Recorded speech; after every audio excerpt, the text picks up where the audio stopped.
Lola Vice is making a big surprise she intends on keeping, so we'll see what's new there. We'll also check out the new era for Damage Control and much more.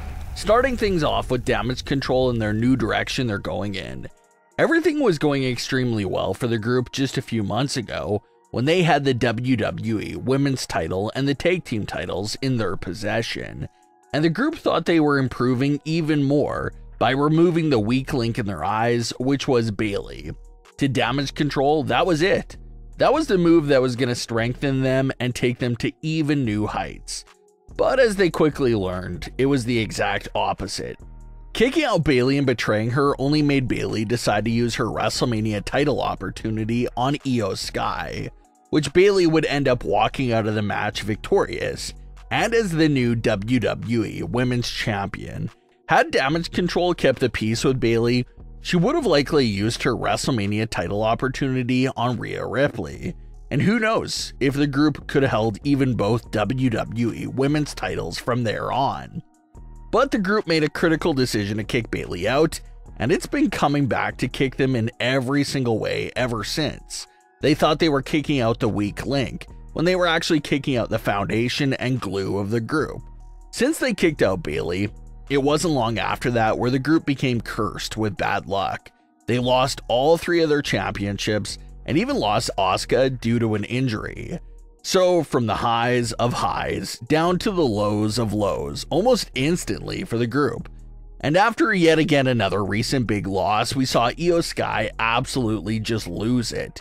She flipped out in the locker room, threw things all around the room, broke things, and was screaming the whole entire time. The perfect representation of just where the group is at right now. And of course you have to look at this situation as perfect karma for the Io Sky character. She thought she had come to a stage where she didn't really need Bayley and could lead the group on her own. And now we see that she's suffering through some very crucial hardships. And it's hard to feel bad for the character because of all the harsh things we saw her put Bayley through just a few months ago. But what's next for Damage Control?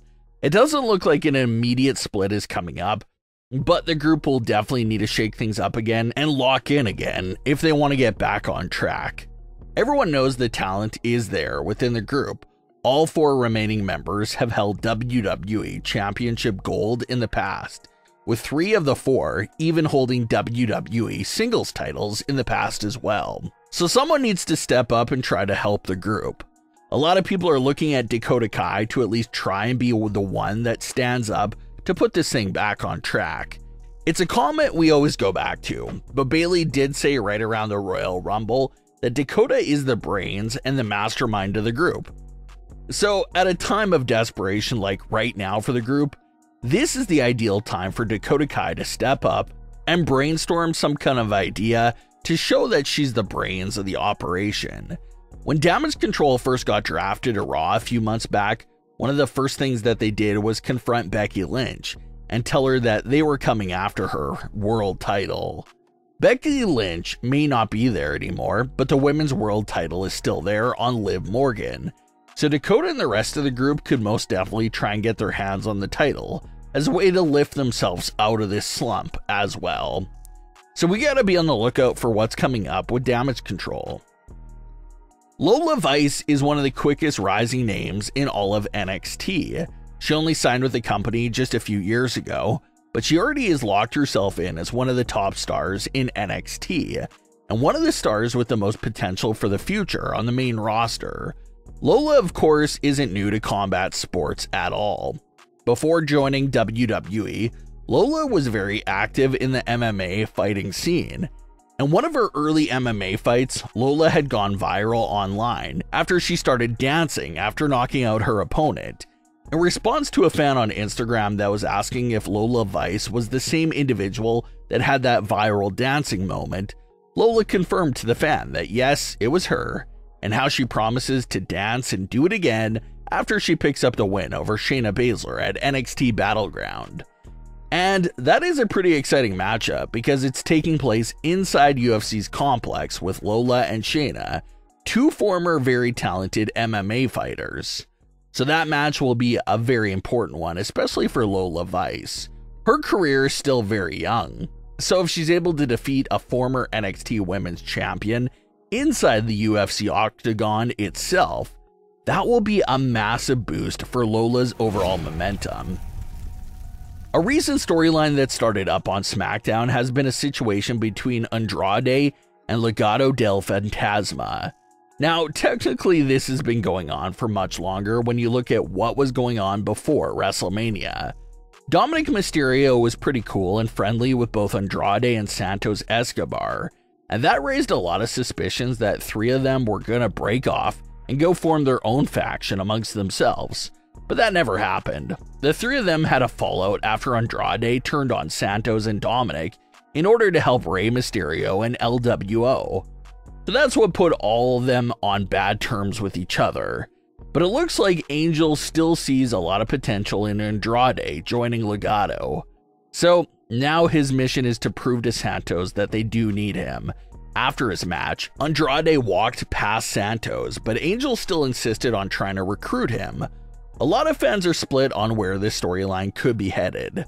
Some fans think that Andrade really isn't needed inside Legado, and how he's better off as a babyface singles act, while other fans think that Santos and Andrade could both lead the group together. So we'll see where this story heads towards next. It could either lead towards a Santos versus Andrade feud, or maybe Andrade will eventually be convinced to give the group a shot. We'll have to wait and see. Former WWE superstar Elias recently spoke with Metro UK and had a massive reveal to make regarding the Monday Night Messiah persona. He had this to say about the character originally pitched by him, quote, "I had a real vision of me being the Pied Piper of Monday Night Raw and controlling people, with kind of a cult-like leader. The biblical themes and things like that. I always loved that Messiah stuff. There's guys that just are getting paid more or getting put more in a spotlight, and they might want to put the resources into those guys. It's no discredit to Seth. The guy's absolutely incredible, but this is how that system works. You know what I mean? That's the risk you take with giving these ideas," end quote. So that's a piece of information that no one knew about until this interview. But Elias is revealing that he was the one that pitched the Monday Night Messiah persona to the creative team, and it appears that they did love the idea and character, but just not for Elias. So they held on to the idea and gave it over to Seth Rollins in late 2019 and early 2020. The persona did look like it was going in an interesting direction there for a while with Seth Rollins. He was bringing in a lot of superstars to join him, had corrupted referees on his side, and so many more interesting elements into the act. Eventually, the act just slowly faded away, and that was that. But it would have been interesting to see what the original creator of the persona had in mind for the act with Elias. But what are your thoughts on today's stories? Leave your comments below. Don't forget to subscribe with all notifications on, and leave a like if you enjoyed. Thanks for watching, guys.